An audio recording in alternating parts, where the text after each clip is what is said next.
오늘 말씀을 전하기에 앞서서 제가 오늘 기분 좋은 일이 있었습니다. 새벽 예배를 나와서 양복 주머니에 손이 그냥 들어갔는데 뭐가 있어요. 그래서 봤더니 초록색도 아니고 노란색이 한 장도 아니고 몇 장이 있는 거예요. 그래서 기억을 되살려 봤어요. 전 뇌물 받는 사람 아닙니다. 다시 생각해 봤더니 예전에 저희 아버지가 아버지 집에 들렸다 오는데 기름 넣어라 그러면서 꼬깃꼬깃 이렇게 넣으셨던 돈이었어요. 아버지가 생각나니까 아침에 하루를 시작하면서 새벽부터 기분이 좋더라고요. 여러분 오늘 하루 기분 좋게 시작하셨습니까? 저희가 하물며 이렇게 주머니에 잊고 지냈던 돈이 하나 발견돼도 이렇게 행복한데, 여러분의 인생 가운데서 하나님의 은혜가, 하나님이 여러분에게 주셨던 은혜가 하나하나 발견되면 여러분 행복할까요? 안 행복할까요? 행복합니다. 하나님께서 우리의 인생 가운데 이렇게 떠올리고 행복할 수 있는 하나님의 은혜들을 하나하나 더해 주셨다라고 하는 것, 우리의 인생이 절망으로 가지 아니하고 희망을 향해 나아갈 수 있다는 하나의 단서가 될 수 있는 줄로 믿습니다. 하나님께서 베푸시는 은혜는 우리를 기분 좋게 하고 우리를 힘 있게 바꾸어 가시고 인도해 가시는 줄로 믿습니다. 우리 옆에 분과 인사하겠습니다. 하나님의 희망이 당신과 함께 있습니다. 아멘. 그렇습니다. 하나님은 우리와 늘 함께 하시면서 우리에게 희망을 주시는 분이신 줄로 믿습니다. 우리 사랑하는 온천제일교회 성도 여러분, 하나님은 여러분의 인생 속에서 소망을 이루시는 분이심을 믿으십니까? 아멘입니다. 혹시 이런 제안 받아보신 적 있으십니까? 폐가를 사시겠습니까? 다 허물어져 가는 것 같은 집을 사기란 쉽지가 않죠. 아까도 제가 말씀드렸지만 전 강원도에 있어 봤습니다. 정선에 있어 봤는데 그 동네의 특징 중에 하나가 뭐냐면 폐가가 많다는 거예요. 근데 이 폐가가 많은 이유가 뭐 출산율이 떨어져서 아이들이 없어서일 수도 있겠지만 안 좋은 일들이 있어요. 그곳에 카지노가 있기 때문에 카지노에 담보 잡혀서 집을 뺏긴 사람들, 그런 사람들의 집은 아무도 살지 않기 때문에 점점 폐가가 되어버립니다. 그런데 이 폐가에 대해서 돈을 주고 산다라는 것, 마음에 뭔가가 없으면, 결단이 없거나 계획이 없으면 쉽게 이룰 수 없는 일이죠. 손해보는 것 같기 때문에 그렇습니다. 어느 날 TV를 보다가 제가 이런 제안을 하는 TV 프로를 본 적이 있어요. 오래된 폐가를 경매로 내놓는데, 그런데 그거를 산 사람이 있다는 거예요. 누구냐 봤더니 서울에 살던 한 청년이 그 폐가를 샀다는 겁니다. 지붕은 무너지고 벽은 금이가 있고 마당에는 잡초가 허리까지 자란 집이었습니다. 누가 봐도 살 가치가 전혀 없는 집인데도 불구하고 그 집을 앞에 두고 진행자가 말했습니다. 이 집을 사시겠습니까? 놀랍게도 이 청년은 그 집을 샀고, 그리고 그 집을 자기가 노력해서 리모델링하고 보수하여서 그 안에 카페와 작업실을 만들어내고 울타리까지도 아름답게 가꿔내서 그 동네의 명물이 되어버린 일을 TV로 보여준 경험이 있어요. 그랬더니 그 동네의 할머니 할아버지들이 자기네 집에서 쉬지 않고 어디 와서 쉬어요? 그 카페, 작업장이 있는 그 청년의 집 마당에 와가지고 마시러 와가지고 놀다 가시는 거예요. 그럼 이 청년도 넉살이 좋아서 할머니하고 대화도 하고, 그러니까 동네 사람들이 이곳을 사랑방 드나들듯이 드나드는 모습이 그곳에서 방영이 되었었습니다. 폐허가 된 집을 사는 것은 개인의 희망이겠지요. 이 집을 자신의 희망대로 변화시켜서 자기가 원하는 대로 사용하면서 그 희망했던 것이 이루어지는 것을 보면 만족을 얻겠지요. 그런데 오늘 말씀 속에서도 이러한 희망에 대한 선포의 말씀이 담겨 있다는 것을 우리가 볼 수가 있습니다. 선지자 예레미야는 이 백성 모두를 위한 공동체의 회복을 선포하는 메시지, 이것을 행동으로 자신의 삶의 모습으로 보여주었기 때문입니다. 그 이야기를 보는 순간 제가 한 가지 질문을 떠올렸어요. 우리의 신앙도 저 폐가처럼 무너진 현실 앞에서 믿음으로 산다고 말할 수 있을까? 또한 예레미야 이야기를 통해서 절망의 땅을 자신의 친족이 와서 이 다음 해에 무너질 이 예루살렘의 그 땅을 사라고 한다면 그 희망을 가지고 이 땅을 살 수 있을까? 우리에게 그 내용을 메시지를 적용해 본다면 적용이 잘 안 되는 것 같아요. 마치 110V 전기에다가 220V 콘센트를 어떻게 해요? 연결하는 것과 같은 이치인 것 같아요. 맞지 않는, 도무지 맞춰지지 않는 그림과도 같은 느낌을 받는다는 것이죠. 무너진 현실 앞에서 내 희망을 그곳에 부어서 그 희망이 이루어질 거라고 하는 가능성을 꿈꾼다는 것, 참 쉽지 않은 일이죠. 다윗의 이야기를 이 내용과 같이 접목해 본다면 사무엘상 27장에서 30장에서 벌어지는 이 시글락에 정착했던 다윗의 가족과 무리의 이야기를 우리가 떠올릴 수가 있습니다. 다윗이 사울을 피해서 이스라엘 땅을 벗어나서 이 가드왕 아기스가 다스리고 있는 그 땅 가운데 나아가 정착을 청하여 그곳에서 시글락이라고 하는 땅을 받게 됩니다.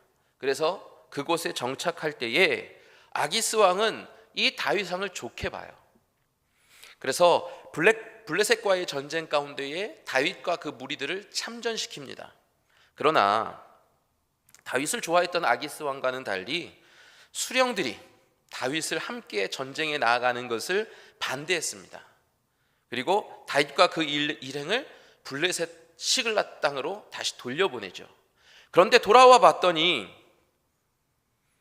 아말렉이라고 하는 민족에 공격이 있었고, 그래서 그 다윗의 무리 안에 있던 여자들은, 젊은 여자든 나이 든 여자든 할 것 없이 다 사로잡혀 갔고 성읍은 불탔으며 또한 그들의 자녀들도 아내들도 다 모두 사로잡혀 갔음을 보면서 다윗이 자신을 따랐던 무리의 원망을 듣게 됩니다. 그랬을 때에 사무엘상 30장 4절의 말씀입니다. 함께 보겠습니다. 읽어볼까요? 울 기력이 없도록 소리를 높여 울더라. 여러분, 이 말이 무슨 뜻일까요? 울 기력이 없도록, 그러니까 모든 힘이 다 소진될 때까지 그 자신의 슬픔을 제어하지 못하고 통곡했다는 거예요. 한마디로 말하면 그 슬픔이 몸에 사무쳤다라고 하는 뜻이죠. 가족도 잃고 모든 것을 잃어버린, 어떻게 보면 다윗을 원망할 것 같은 그 상황 속에서 이 모든 무리가 함께 다 같이 통곡했다는 거예요. 인생의 절망의 상황을 다윗의 무리가 모두 다 경험하게 되었다라고 하는 것이죠. 더욱이 이들을 이끌고 있었던 다윗의 슬픔은 더했을 것입니다. 다윗의 이상은 무엇이었습니까?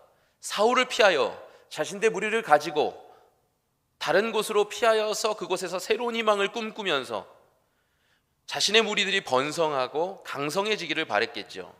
그러나 현실은 어떻습니까? 쫄딱 망한 사람과 별반 차이 없는 인생이 되어버렸다라고 하는 것이죠. 위기를 극복하는 소망을 가지지 못하는 이 상황 가운데에서 회복적 정의, 곧 신앙의 반전 포인트를 이 다윗은 얻을 수 있었을까 하는 생각을 가져볼 때에 말씀 속에서 그것이 발견되어진다는 것이 은혜입니다. 이어서 나오는 사무엘상 30장 6절에서 이렇게 기록합니다. 같이 읽어보겠습니다. 다윗이 크게 다급하였으나 그의 하나님 여호와를 힘입고 용기를 얻었더라. 할렐루야. 다윗의 심령 가운데 반전이 있어요, 없어요? 있어요. 그 반전을 주신 분이 누구세요? 하나님이세요. 가능성을 보게 하신 하나님, 용기를 갖게 하신 그 하나님은 이 다윗에게 그 마음을 부어주셨을 때에 다시금 자신을 따랐던 무리 600명에게 자신에게 주신 그 용기를 전달합니다. 그래서 자신을 따라서 추격하여서 자신의 아내와 자녀들과 무리의 여인들, 그 자녀들과 그 모든 소유들을 되찾아올 용기를 공급하는 것이죠. 그래서 다윗과 400명이 자신들을 쳤던 공격했던 아말렉의 뒤를 쫓아서 조금의 상함도 없이 다 되찾아왔음을 이 사무엘상 30장에서는 기록하고 있다는 겁니다. 오늘 본문인 예레미야서 32장에서는 이러한 회복적 정의를 붙드는 인생, 하나님께 희망을 두는 인생을 우리에게 가르쳐주고 있습니다. 당시 예루살렘은 바벨론에 의해서 포로되기에 앞서서 포위당한 상태에 있습니다. 희망이 없습니다. 이제 함락당하기 일보 직전입니다. 유다는 바벨론에게 멸망의 직전이었습니다. 백성들은 공포와 불안에 휩싸여 있었어요. 하나님은 예루살렘의 이 함락과 그리고 이 유대 왕이었던 시드기야가 포로로 붙잡혀가는 이 이야기가 예레미야 입술을 통해서 이제 예언으로 선포되어지는 것을 보게 하십니다. 그 가운데 예레미야는 하나님의 말씀을 전했다는 그 이유로 사로잡히게 되었어요. 그래서 이 시위대의 뜰에 갇혀 있었다. 이는 곧 감옥에 갇혀 있었다라고 하는 말과 같습니다. 그런데 바로 그때에 하나님은 예레미야에게 아주 상황에 맞지 않는 말씀을 부어주셨어요. 예레미야야, 내 숙부의 아들 하나멜이 올 텐데 그가 아나돗에 있는 밭을 사라고 할 것이다. 그 밭을 사라. 이렇게 하나님께서 예레미야에게 뜻을 주신 거예요. 하나님은 벌써 이 나라의 왕이 잡혀가고 예루살렘이 함락되어서 멸망에 이를 것을 예언해 주셨음에도 불구하고 지금 이 멸망과 포로로 끌려갈 위기 앞에 놓여있는 이 예레미야 앞에서 하나님은 전혀 생뚱맞은 땅을 사라는 이야기를 하시는 거예요. 이게 무슨 말입니까? 하나멜이라고 하는 그 사람이 과연 찾아오기나 할까? 내가 지금 이렇게 붙잡혀 있는 상황에서 땅을 살 수 있기나 할까? 도저히 현실에 맞지 않는다는 생각을 하게 될 때에 정말로 하나멜이 붙잡혀 있는 예레미야를 향해서 찾아왔어요. 그리고 예레미야는 이 말씀이 현실에 임한 줄 알고 하나님의 말씀에 순종하여서 자신의 친족인 하나멜의 집을 삽니다. 살 수밖에 없는 이유가 무엇입니까? 그 당시에는 고엘이라고 하는 제도가 있어서 자신의 민족의 땅을, 자신의 족속의 땅을 다른 부족에게 팔 수 있어요, 없어요? 없었다는 거죠. 왜요? 하나님이 그 분깃을 주셨기 때문에 그 기업 물을 자는 그 부족 안에서 찾게 되는 거죠. 그 가운데에서 하나멜이 얼마나 고민을 했을까 하는 생각도 가져봅니다. 그래서 예레미야를 떠올렸고 예레미야를 찾아 나와 봤더니 예레미야는 붙잡혀 있었다는 거죠. 그러나 지금 이 순간에 예레미야에게 그 땅을 팔지 아니하면 안 되는 상황에 놓여 있었던 하나멜. 그래서 하나멜은 이 예레미야에게 땅을 팔게 됩니다. 9절에 보면 나는 나의 숙부의 아들 하나멜의 밭을 사되 은 17세겔을 달아주었다라고 기록합니다. 그렇죠? 투자할 상황도 아닙니다. 우리는 땅을 살 때에 거주할 목적으로 사거나 투자할 목적으로 사는데 지금 예레미야는 감옥에 붙잡혀 있기 때문에 거주할 수 있는 이유도 되지 않고 또 하나님의 뜻을 받았기 때문에 곧 멸망할 땅을 사봤자 자신의 것입니까? 빼앗길 것입니까? 빼앗긴단 말이죠. 지금 사서 무엇하겠습니까? 더군다나 투자의 목적은 말도 안 되는 일이죠. 이성적으로 보면 이 상황 자체가 전혀 넌센스라는 거죠. 그러나 예레미야는 오로지 하나님 말씀이 있었기 때문에 순종해서 그 일을 처리했다라고 하는 것을 오늘 말씀을 통해서 우리가 이해할 수가 있습니다. 여러분, 은 17세겔의 돈으로 그 땅을 샀다라고 했다는 것은 무엇을 의미할까요? 물론 그 17세겔이라고 하는 것을 환산해 보면 오늘날로 2025년 도시 근로자 평균 월소득으로 환산하면 2달치 월급이 됩니다. 약 700만 원 가량의 돈이 되는 거예요. 이를 통해서 예레미야가 구입한 땅의 크기가 컸을까요? 작았을까요? 요즘 아산 땅 한 평의 가격이 얼마입니까? 저는 서울에서 왔는데 제가 살던 곳에 땅 한 평을 계산하면 부동산 공인중개사가 아마 내쫓을 겁니다. 그 돈으로 무슨 땅을 사겠냐고. 전혀 살 수 없는 가치죠. 하물며 오늘 말씀 속에서도 그렇게 가치 있는 땅을 살 수 있을 거라고 보장할 수는 없다는 얘기예요. 그러니까 현실적으로 이 하나멜이 예레미야에게 땅을 팔았다라고 하는 것은요, 이 하나멜에게 있어서도 어떻게 보면 이 땅이 예레미야에게 넘길 때에 남에게 주기든 뭐하고 예레미야에게밖에 줄 수밖에 없는 상황이었을 것이다 라고 생각해 볼 수 있는 거죠. 그런데 하나님은 왜 예레미야에게 이 땅을 사게 하셨을까? 예레미야는 하나님의 명령에 순종한 거죠. 그리고 이 땅을 잃어버리지 않게 하시기 위해서 하나님은 예레미야에게 땅을 사게 하신 것입니다. 그리고 이 땅을 잃어버리게 되는 것이 아니라 다시 되찾을 것을 예레미야에게 깨닫게 하시고자 그 땅을 살게 하셨다라고 하는 겁니다.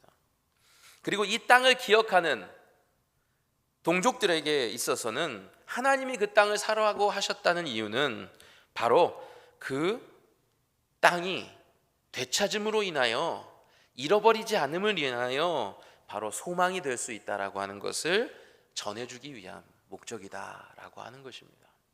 그러니 하나의 상징성을 가지고 하나님께서는 예레미야에게 이 자신의 사촌인 하나멜의 땅을 구입하게 하셨다는 거예요. 하나님의 명령에 따라 순종한 자에게 다시 회복이 주어지는 인생이 된다라고 하는 것이 오늘 말씀의 주제입니다. 이것처럼 저와 여러분과 오늘 함께 예배하시는 모든 성도님들에게 하나님은 다시 회복으로 이끄시는 그 인생을 주시는 하나님, 그 하나님이심을 우리가 믿고 바라봐야 될 줄로 믿습니다. 그런데 이 땅을 사면서 증서에 대한 이야기가 이어나오는 것이 왜 이야기를 이렇게 풀어갈까라고 하는 궁금증을 갖게 합니다. 증서를 몇 개를 만들라 그래요? 우리도 아파트를 계약하면 증서를 몇 개 만들어요? 어떤 거요? 파는 사람, 사는 사람, 그렇죠? 그래서 서로 사인을 번갈아 가면서 해서 도장을 번갈아 가면서 찍어서 소유권을 어떻게 해요? 증명하게 하잖아요. 그런 목적인가 보다 하고서 내용을 봅니다. 그런데 하나는 토기에다가 봉인을 하라고 합니다. 그리고 하나는 봉인되지 않은 증서를 소유하라고 말합니다. 좀 특이한 부동산 계약이 아닌가. 과거에는 그런 문화가 있었다 그래요. 왜 이렇게 했느냐? 갖고 있는 토지 증서는 무엇을 말할까요? 이 땅의 소유, 사실을 내가 보여줄 수 있는 증거로서 이 땅을 산 사람이 하나를 갖게 돼 있고요. 그것은 봉인을 하지 않았습니다. 근데 봉인되고 토기에 보관하는 이 증서는 무엇이냐? 만약에 이 땅에 대한 다툼이 일어났을 때에, 소유권에 대한 분쟁이 일어났을 때에 내가 봉인하지 않은 이 토지 증서를 갖고 있으면 이것이 위조된지 알아야 몰라요? 모르는 거죠. 그러니까 미리 봉인돼 있었던, 그 당시 구매할 때에 봉인돼 있었던 증서를 꺼냄으로 인하여서 위조가 됐다 안 됐다를 증명해내는 거예요. 그러니 이중으로 그 소유를 증명하게 되어 있다는 거죠. 이렇게 이중으로 토지계약서를 작성하고 보관하라고 하신 하나님의 뜻이 무엇일까? 하나님은 이 예레미야의 행동을 통해서 메시지를 주십니다. 사람이 이 땅에서 집과 밭과 포도원을 다시 사게 되리라 라고 하신 15절의 말씀을 성취하려고 하신 거예요. 너가 어디를 가든지 70년의 포로로 바벨론에 잡혀 있다가 돌아오든지 간에 그 땅의 소유권은 변함이 있다 없다? 변함이 없다는 것을 말씀하시는 거예요. 물론 예레미야는 포로기가 끝나기 전에 죽습니다.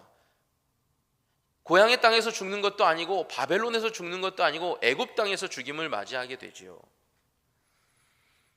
그래서 오늘 하나님의 말씀을 따르면 이 아나돗의 땅은 바벨론의 포로로 끌려가면 황폐해질 땅이고 돌아왔을 때 그 흔적도 찾지 못할 땅이 되지만 하나님은 그 땅을 다시금 회복해서 그 땅의 소유권을 분명히 증명해 내실 것이라고 하는 것이죠. 지금은 무너진 뿐이지만 하나님은 새해를 준비하고 계신다라고 하나의 메시지가 된다는 것입니다. 예레미야는 땅을 산 것만이 의미하는 바가 아니라는 거예요. 하나님의 약속을 예레미야의 행동을 통해서 드러내시고, 예레미야는 자신의 행동을 통하여 하나님의 뜻을 자신의 몸에 사무치게 새기게 된 것입니다. 이 예레미야는 절망의 시대에 희망을 얻게 된 것이지요.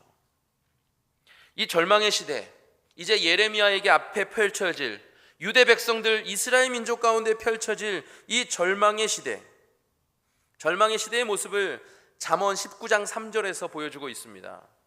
사람이 미련함으로 자기의 길을 굽게 하고 마음으로 여호와를 원망하는 이들이 사는 시대, 이것이 절망의 시대예요.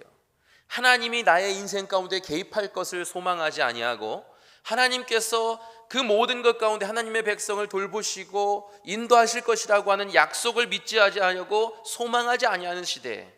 그러니 무엇을 따라요? 자신의 미련함을 따르며 자신의 길을 스스로가 계획하는 그 인생을 살아가는 시대로 변질되는 그 상황 속에서 내 노력도 무용지물이 되고 내 바램도 무용지물이 되는 그러한 시대를 살아가며 아파하고 힘들어하고 괴로워하는 시대가 바로 이 절망의 시대라고 하는 것을 잠언의 말씀 속에서 이야기하고 있어요. 희망의 시대와 절망의 시대의 차이점은 무엇입니까? 하나님이 주시는 희망과 하나님이 그 인생에 주시는 개입이 있느냐 없느냐가 바로 절망과 희망의 구분선을 만들어 낸다라고 하는 것입니다. 희망을 사는 사람들은 하나님의 말씀이 이루어짐을 기다리며 살고, 그 순종은 훗날의 소망의 씨앗이 되어서 자신의 인생에 하나님의 역사가 이루어지는 그 성취를 기뻐하고 감사하게 되는 인생을 사는 것인 줄로 믿습니다. 우리 사랑하는 성도님 여러분, 우리 삶 속에서 이런 밭을 사라라고 하는 하나님의 명령이 있으시기를 바랍니다. 여러분의 인생 속에서 하나님의 뜻이 이루어지는 단초를 하나님께서 주실 때에 그 뜻을 의심하지 아니하고, 때로는 그것이 하나님의 뜻인지 혹은 나의 착각인지를 분별하지 못하여서 어리석음으로 치닫는 인생이 되지 마시고, 나에게 주어진 하나님의 뜻을 분별하여 그 뜻을 고귀하게 여기시면서 받아들이시는 믿음으로 사는 여러분 되시기를 간절히 소망합니다. 그래서 이러한 사람의 삶의 모습은 오늘날의 어떠한 모습으로 우리가 결론 내릴 수 있겠습니까? 회복될 기미가 보이지 않는 가정 가운데에서 남편과 아내와의 관계, 자식과의 관계, 부모와의 관계 속에서 그 관계를 포기하지 않고 붙드는 사람이 바로 이러한 사람입니다. 뿐만 아니라 손해를 감수하면서도 자신의 정직과 믿음을 지켜내려고 노력하는 사람이 바로 이렇게 절망이 아닌 희망으로 하나님의 밭을 사라는 명령을 따르는 삶인 줄로 믿습니다. 뿐만 아니라 돌아올지 모를 누군가를 위해서 그 희망을 붙들고 계속해서 복음을 전하는 일을 포기하지 않는 삶, 그 삶이 바로 하나님이 그 인생 가운데 개입하시는 희망을 믿는 사람의 삶인 줄로 믿습니다. 하나님이 일하시리라, 하나님이 이루시리라, 이것이 왜 우리 마음 가운데 자리했습니까? 하나님은 이루시는 분이시요 성취하시기에 조금도 능력이 부족하지 않으시는 분이라는 것을 우리가 믿기 때문인 줄로 믿습니다. 뿐만 아니라 우리의 헌신의 열매가 바로 보이지 않더라도 묵묵히 교회를 섬겨가며 하나님이 말씀하신 대로 지켜 행하는 그 신앙인의 모습이 바로 반드시 하나님께서 다시금 그 땅을 돌이켜서 희망이 현실이 되어지는 역사를 주시리라 하고 믿는 사람의 삶의 모습인 줄로 믿습니다. 이러한 선택들은 믿지 않는 자들에게, 때론 믿는 자들에게도 무가치해 보이고 어리석어 보이고 그리고 비현실적으로 다가올 때도 있음을 우리는 압니다. 그러나 하나님은 우리의 순종을 통해서 미래를 설계하게 하십니다. 지금은 아무것도 변하지 않은 것 같고 이루어지지 않은 것 같아도 하나님은 증서를 남겨놓으시는 분이시라는 거예요. 여러분의 믿음 가운데 하나님께서 증서를 토기에 담아서 가지고 있어라 라고 말씀하시면 여러분, 그것이 무엇이 되겠습니까? 증거가 되는 삶, 정말로 증거가 내 현실이 되는 삶, 그래서 내 소유가 되는 삶을 하나님께서 이루어 주시는 줄로 믿습니다. 지금은 우리는 무엇을 붙들어야 하겠습니까? 하나님께서 다시금 회복시키시는 그 땅을 밟는 역사, 그것을 우리가 바라보며 우리가 우리의 인생 속에서 절대로 세상에 믿지 않는 자와 같은 포기와 낙담의 인생으로 가지 않아야 될 줄로 믿습니다. 예레미야가 땅을 구입할 때에 이 증서의 2개, 이것은 우리에게 진정 요구하는 바가 있어요. 여러분, 생각해 보시자고요. 인증이 필요한 것이 오늘날의 우리의 삶입니다. 인증을 굉장히 중요하게 여기는 시대를 살고 있습니다. 심지어 우리의 믿음도 검증해 보이라고 하는 시대를 살아가고 있습니다. 그래서 너나 나나 할 것 없이 서로의 믿음을 불신하고 의심하는 시대를 살아가고 있는 것이 바로 우리의 모습이죠. 어떻게 보면 믿음 없음에서 더 벗어나 타락하기까지, 그래서 우리의 모든 색깔을 다 잃어버린 흑백 세상에서 살고 있는 것과 같은 현실을 보게 하시는 것이 바로 오늘날의 모습입니다.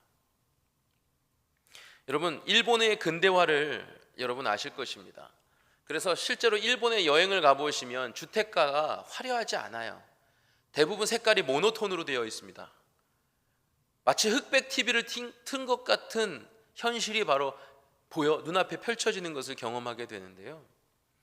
제가 예전에 하나님을 만났을 때에 하나님께서 저에게 주신 환상은 모든 세상이 빛을 잃어버린 세상을 보게 하셨어요.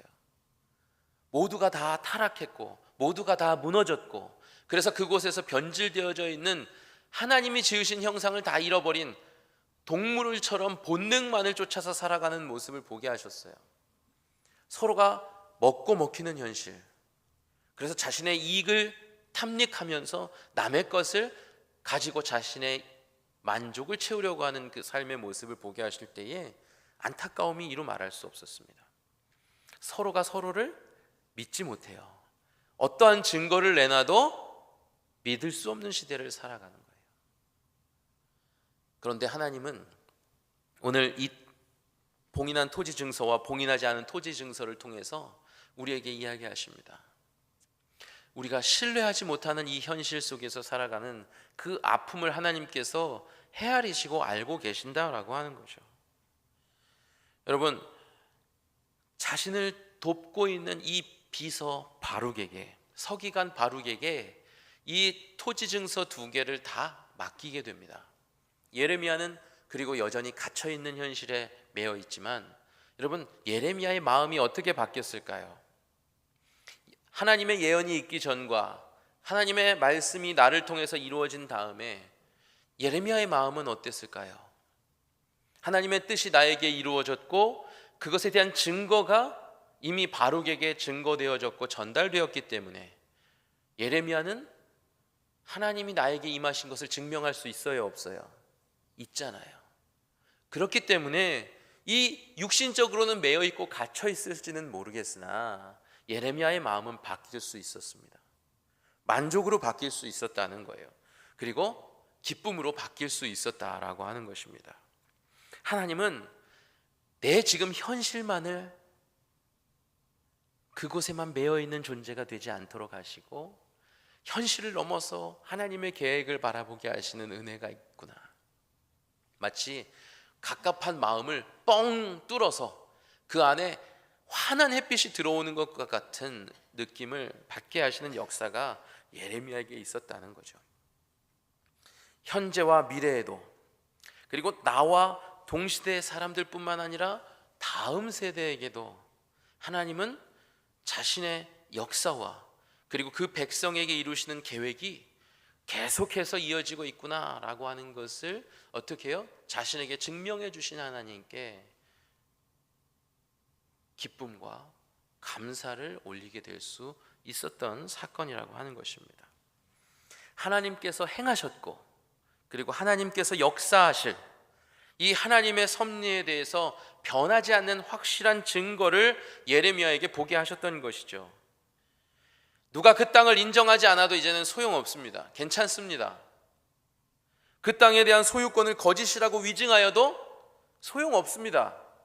예레미야의 마음 가운데는 이미 이것은 분명하게 끝나버린 일이 되었기 때문이에요. 우리도 현실만을 바라보는 모든 사건과 그 증거들 속에서 흔들리는 우리의 시선이 아니라 하나님이 그렇게 일하실 줄로 믿는 믿음을 가지면 내 현실이 부정적이라 할지라도, 나한테 불리하게 돌아가는 현실이라 할지라도, 내 계획과 생각이 다 어그러졌다 할지라도 그 안에서 그 기쁨을, 그 평안을 빼앗기겠습니까? 빼앗기지 않겠습니까? 빼앗기지 않는다는 거예요. 언젠가 일하실 하나님, 그 하나님이 나와 함께 하시기에 반드시 지금 나에게 증거하신 일은 성취될 것이다, 되지 않을 것이다? 될 것이다 라고 하는 역사로 그 마음 가운데 자리하게 되기 때문입니다. 지금 여러분의 삶에 아무것도 보이지 않는 영역이 있으십니까? 다 무너질 것 같은 현실이 여러분 안에 놓여 있으십니까? 하나님은 오늘 여러분에게 묻고 계십니다. 지금 이 밭을 너는 사겠느냐? 아무것도 보이지 않고 완성되지 않은 이 현실 속에서, 예정되어 있는 것조차 없는 것 속에서 하나님이 회복시키실 것을 믿고 밭을 살 수 있겠느냐 물으시고 계시는 거예요. 이 말인즉슨 하나님이 지금도 그리고 앞으로도 이루실 그 계획을 너는 순종하겠느냐 라고 하는 메시지죠. 예레미야처럼 하나님의 말씀을 붙드시기를 바랍니다. 절망 속에서도 실천하시기 바랍니다. 그래서 희망을 붙들어 하나님이 초대하신 믿음의 삶 가운데에 두 발을 힘있게 디디시는 여러분 되시기를 소망합니다. 절망 속에서도 말씀에 순종하면 하나님은 소망의 회복을 이루시고 흔들리지 않는 확신을 주셔서, 내가 이전에는 그럴 수 없었으나 이전에 전혀 찾아보지 못했던 가득 찬 믿음의 삶, 확고한 믿음의 삶을 살아가게 하시는 것을 경험하게 될 줄로 믿습니다. 여러분 모두가 이 믿음으로 오늘도 순종의 밭을 사는 믿음의 사람들 되시기를 축복합니다. 기도하겠습니다.